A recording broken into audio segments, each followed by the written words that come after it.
See something that said, take a look at what happened.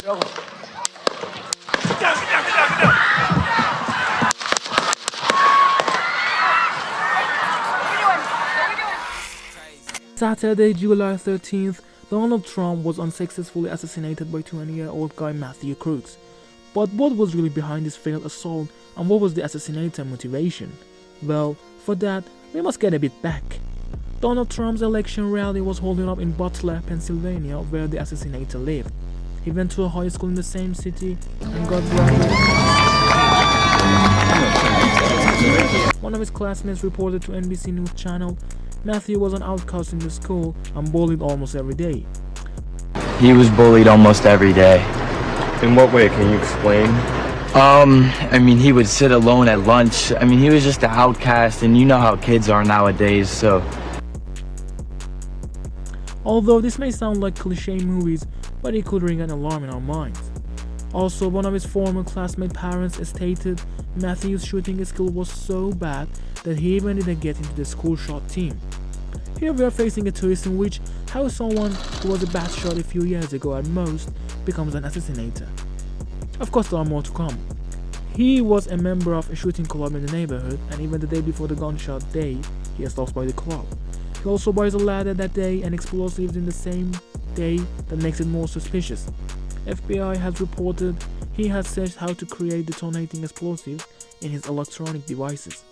The next twist is how someone that has not had any military training or other training can do such a thing.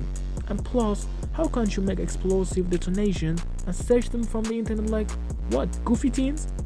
Anyway, on the rally day, everything was normal until one of the residences alerted the police and the security service that somebody is on the roof facing the Trump podium, but surprisingly, police didn't pay any attention. Then, after a few minutes, when former president was discussing about the illegal immigration, Mathew shot at Donald Trump, but he failed and hit the Trump ear. However, he got 3 local victims, all men. 2 of them survived and now they are in a stable condition. But unfortunately one, Corey Comparator, the 50-year-old firefighter who apparently shielded himself for his family in order to save them, was dead. Nevertheless, all this data had led the theorists to think maybe we are looking at it from the wrong angle. We know that the shot seemed amateur and made a huge droid at the same time, but what does this really mean? A few people have been calling this old cliche theory thing, but it still counts that Democrats could be kinda behind this. All polls and surveys show that Donald Trump is ahead of his opponent by far, and Joe Biden has sort of ruined the Democrats' reputation. So, this would have been to make a sudden move and make it like some kinda normal thing.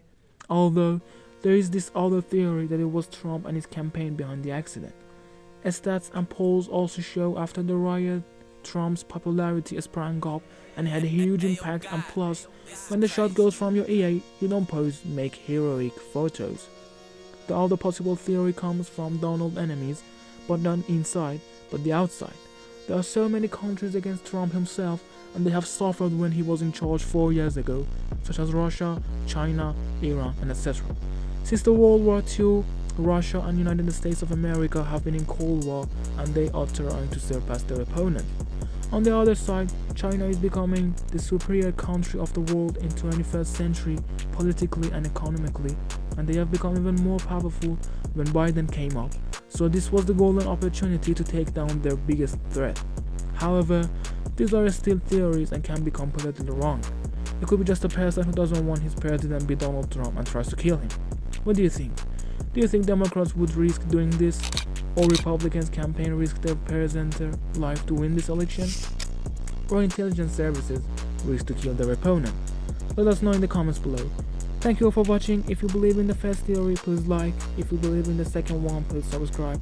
And if you believe in the third one, please share this to your friends. Also, if you believe in all of them, do all of it. See you later.